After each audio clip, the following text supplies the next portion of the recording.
Welcome back.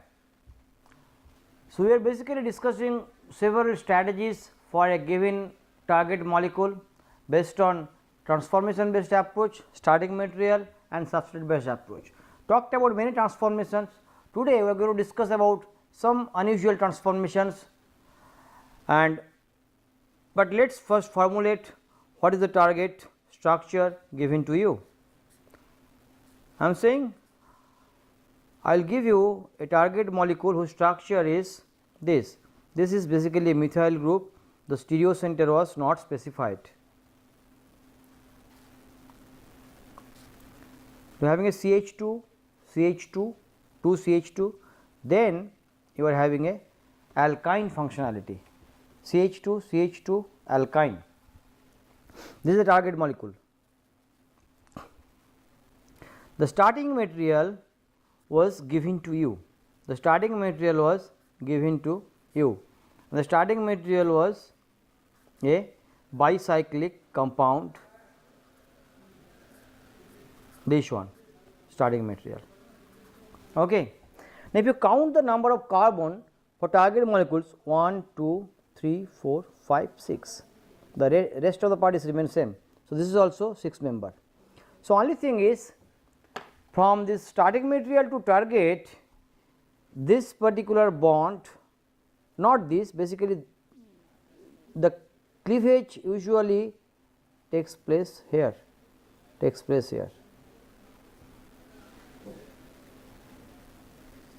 You get a carbon oxygen bond and a alkyne was generated here, remaining part remains same. Now, here I will try to first talk about a reaction or a transformation which is named as Essen-Moser-Tanabe fragmentation. This is the key reaction which we will be using in our discussion for solving this problem. Now, this I am not sure whether all of you know this fragmentation, but it is a very unique transformation. Probably it is not given in many textbooks, but we first discuss it. Now, I will draw a structure and to explain what exactly this reaction is. This reaction is basically fragmentation of epoxy tosyl hydrazone. I am taking a epoxide something like this, okay, and then I am reacting with a tosyl hydrazine. What is tosyl hydrazine? This one, tosyl group, as all of us know, is a paramethyl SO2 group, this group, and this is NH2, sorry, NH2. So, initially this carbonyl group reacts with this to give you a hydrazone. So, it gives a N, NH, SO2, phenyl, this phenyl is basically paratolulyl. Okay. Then your rest part is similar, methyl, all the methyl remain same and a ethyl. So, I have just taken epoxide, substituted epoxide to show how this reaction takes place, it is a fragmentation reaction. Now, the condition is this compound is now next subjected to any base, suitable base, butyl lithium. Now, if you see this butyl lithium, we will try to abstract this particular hydrogen, which seems to be very much acidic due to presence of this nitrogen as well as this sulfone group by electron withdrawing. So, fine. So, this will be abstracted and you will then get this minus and this S double bond O and let us say tolulyl means 4 methyl phenyl. The remaining part is all similar. You have a ethyl group here, you have a methyl group here. So, after the initial base abstraction you are here. Now, this nitrogen won't sit idle. This nitrogen will try to delocalize this negative charge, and if you see, we have a electrophilic epoxide oxygen which can accept this electron flow. So, flow will be something like this, and this epoxide basically will be open, epoxide will be open, and what essentially you will get, you will basically get a product. This double bond is now will be created here, okay, and then you will get this end, this ethyl group will now here, and this epoxide as it is open up, you will get a O minus, you get a methyl, you get a methyl, fine, and then you will get a N double bond N, N double bond N from this, and then you have this S double bond O and toluene group, S double bond O and toluene group. So, this was the main thing. Now, next step is very interesting. Next step, I will just first write it what is the next step will be happening. As you are having a O minus at one end, this O minus also is not a very stable species. So, what you try to do? You will try to fragment the molecule in this way. Now, this sigma bond will be now has to break and put a triple bond here, okay, and then this basically forces to give a nitrogen species to expel, and then this entire sulfonyl things will also leave. So, it is a very interesting reaction, and then finally what will be happen, we will again draw the entire structure as in the earlier intermediate, then we explain how it takes place.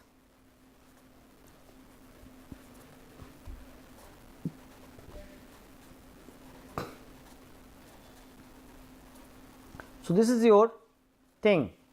So, as I said, the fragmentation takes place like this, like this, like this, like this, and finally what you get? You basically get from this part, this bond is going to be chopped down.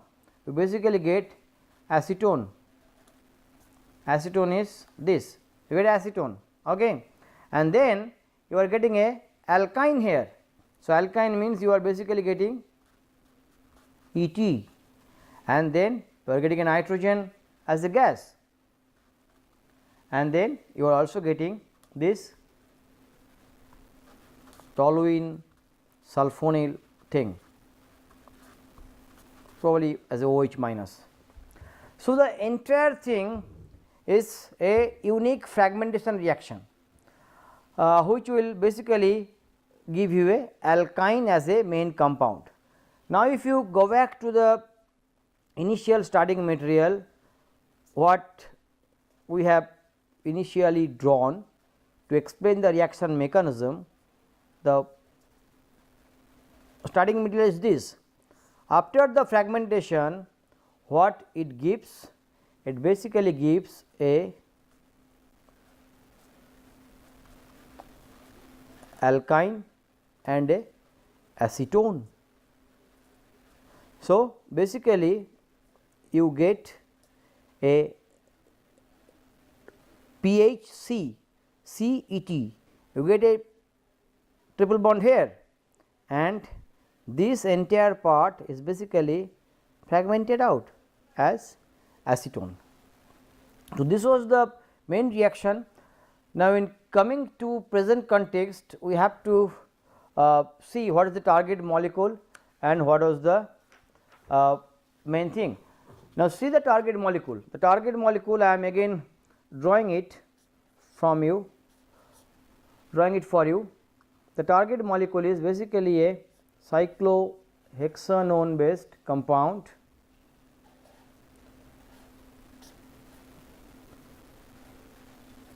this one.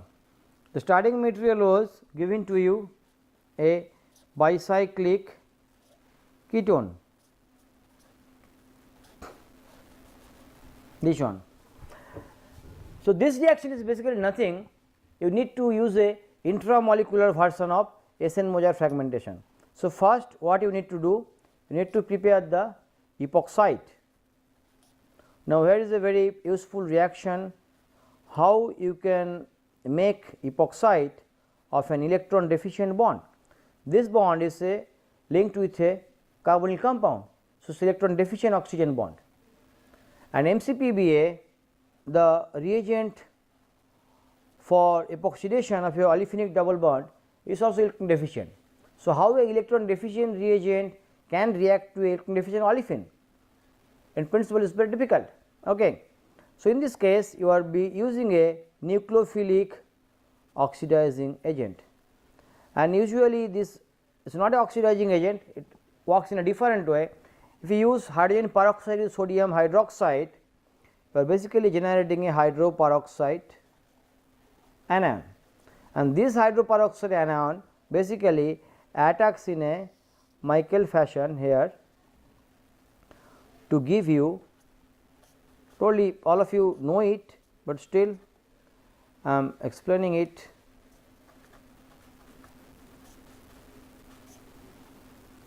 Basically it will come here, then it comes here, and basically you get a O minus.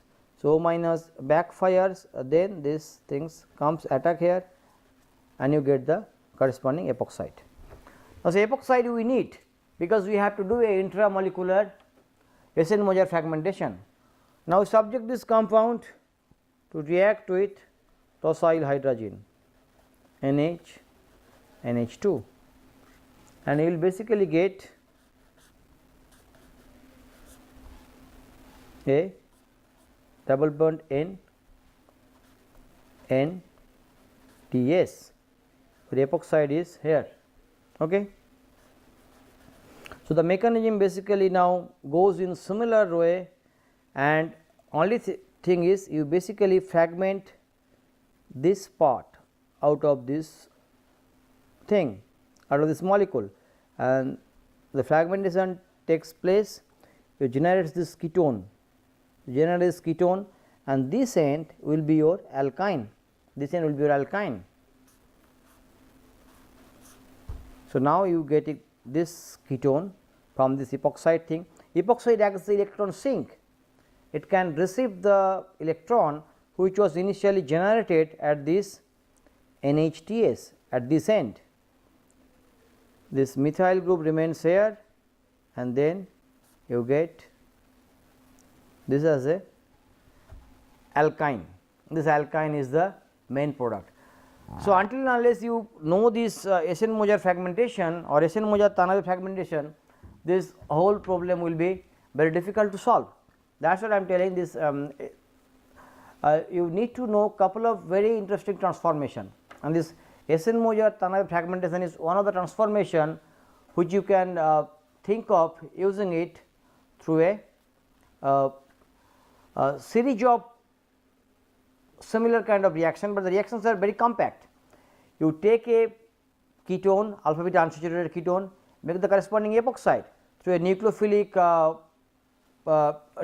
mechanism. Okay, as I said, hydrogen peroxide NaOH, then make the tosyl hydrazone, and then do the fragmentation. That is exactly what we do here. So, we will from single transformation to multiple transformation, that is basically we are doing. Now, in the next problem we will try to figure it out if a multiple transformation based strategies and how it solves one of the problem which we will be dealing next. The target molecule next which I am giving is this compound. I say this pyrocyclic compound,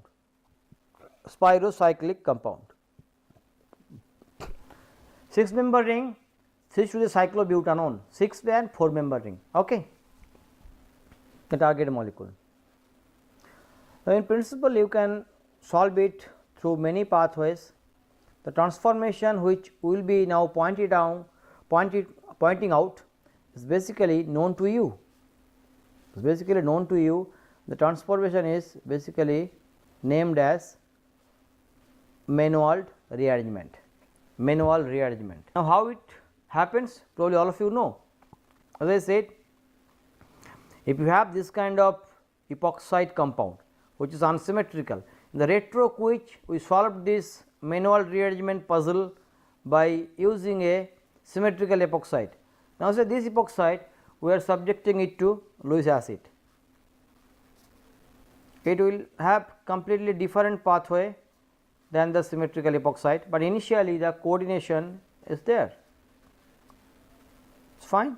The oxygen is now basically little bit polarized, that makes carbon oxygen bond to open it up, and eventually the choice of carbonium formation, it is very important. You might have a choice that this carbonium is forming as one case. In other case, you also have the possibility to form another carbonium by opening through this way,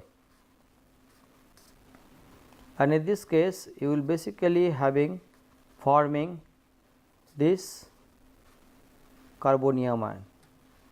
So, both the carbonium ion in principle can generate, but in reality this will be the most stable carbonium ion. Why? This secondary carbonium ion, this is also secondary, but this carbonium ion is basically having a cyclopropyl thing attached to it. Now, cyclopropyls are basically equivalent to a vinylic system, because due to the pi character in the cyclopropane ring. In reality, cyclopropane ring does not have a pi bond, but cyclopropane, if you check the hybridization, is a very strained molecule. In reality, it should have a 109 degree bond angle as standard sp3 hybridization demands, but cyclopropyl ring, to make it a 3 carbon unit, the bonds are normally kind of a deformed. It is basically always having this kind of banana bond to give you this cyclopropane system. So, this is the real cyclopropane picture, and as why this cyclopropane, the substantial pi character in it, it is like a vinylic system. That is why cyclopropyl carbonium ion is equivalent to vinylic carbonium ion, which is absolutely not stable. So, this carbonium ion won't be stable, you would be having this carbonium ion. So, fine. Now, this carbonium ion we will now try to rearrange within this molecular framework, and we find a 1-2 migration will basically takes place like the way pinacol rearrangement takes place. So, this one of the cyclopropyl will migrate, because cyclopropyl system is strain system. The strain releasing factor in the cyclopropane system is the governing factor. Then once it migrates, it will basically give you a 1 carbon extension, okay, and then you will find these things. So, now the Lewis acid can go out from this reaction mixture, and you will basically get this as a main product. So, this is basically nothing but a systematic exploration of a pinacol type of rearrangement. Eventually, if you are not familiar with this manual rearrangement, you can do it in different way, but okay, our next process will be how to access this epoxide, because this epoxide is also you require. So, next our target will be to access this epoxide, which is now required for the manual rearrangement to access the target. Now, accessing this epoxide will be using a reaction again for a single step transformation, is a FGI based reaction. Now, this transformation is named as Corey-Chakhovsky reaction or Corey-Chakhovsky transformation. I will write it. Corey. Corey is the E. J. Corey, the famous E. J. Corey. Chakhovsky. Corey-Chakhovsky reaction. Now, what exactly this reaction is? This reaction is very interesting reaction. Korsakoffsky reaction you can search in the Scene archive. Scene archive, you can just go and search in the Scene archive, you will find some nice link. In reality, this reaction is basically you take a carbonyl compound and react with this kind of sulfonium iodide. This sulfonium iodide can be generated by reacting with dimethyl sulfite Me2S and methyl iodide. Now, eventually what happens, if you take this sulfonium iodide reacting with a base, you basically have a anion generated from one of these methyl, okay. And then this methyl attacks to this electrophilic carbonyl, it becomes O minus. Now, this O minus now basically initially get this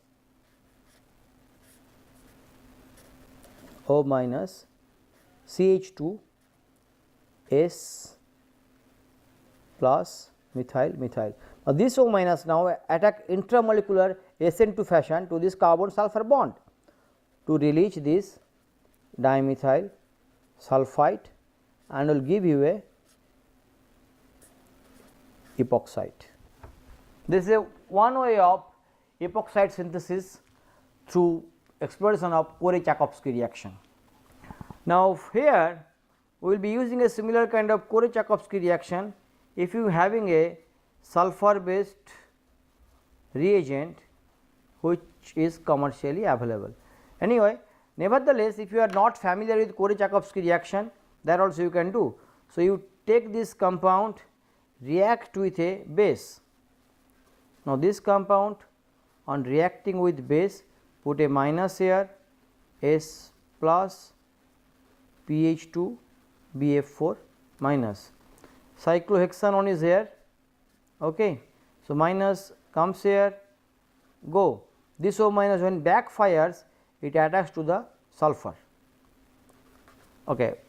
To make it more simple, I will write it O minus, then is your cyclopropyl thing, and then S plus PH2.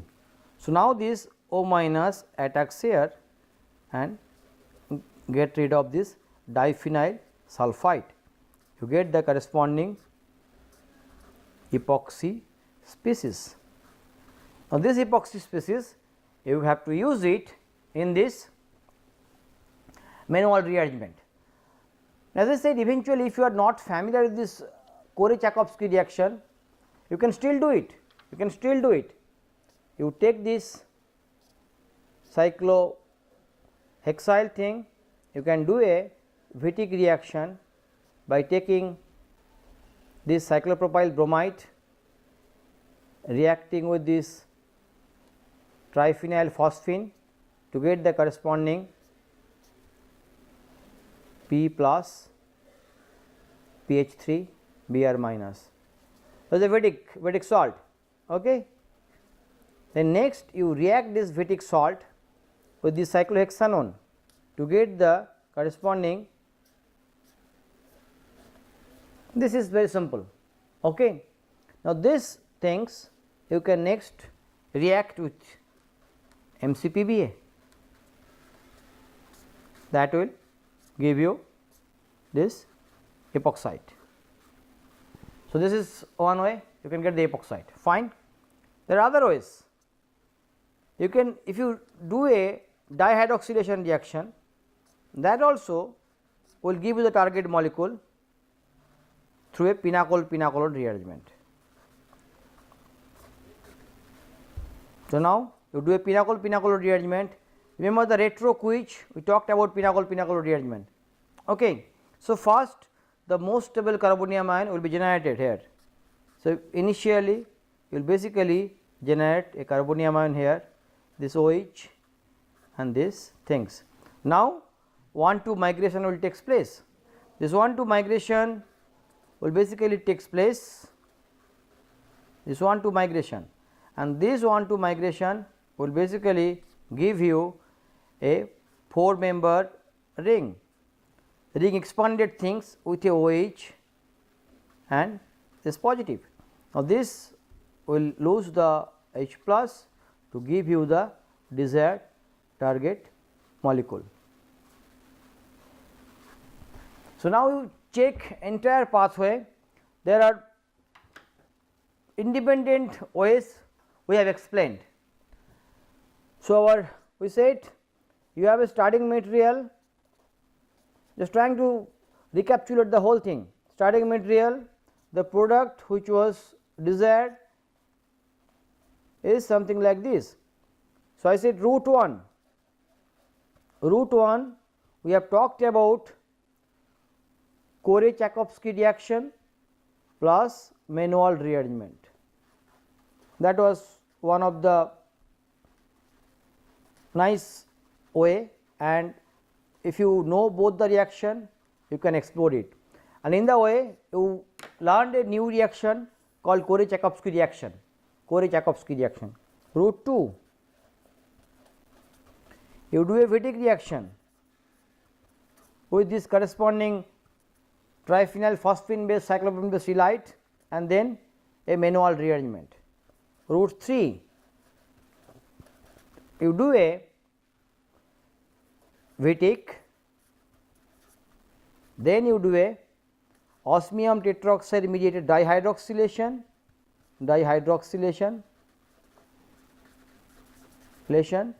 and then you do a pinacol rearrangement,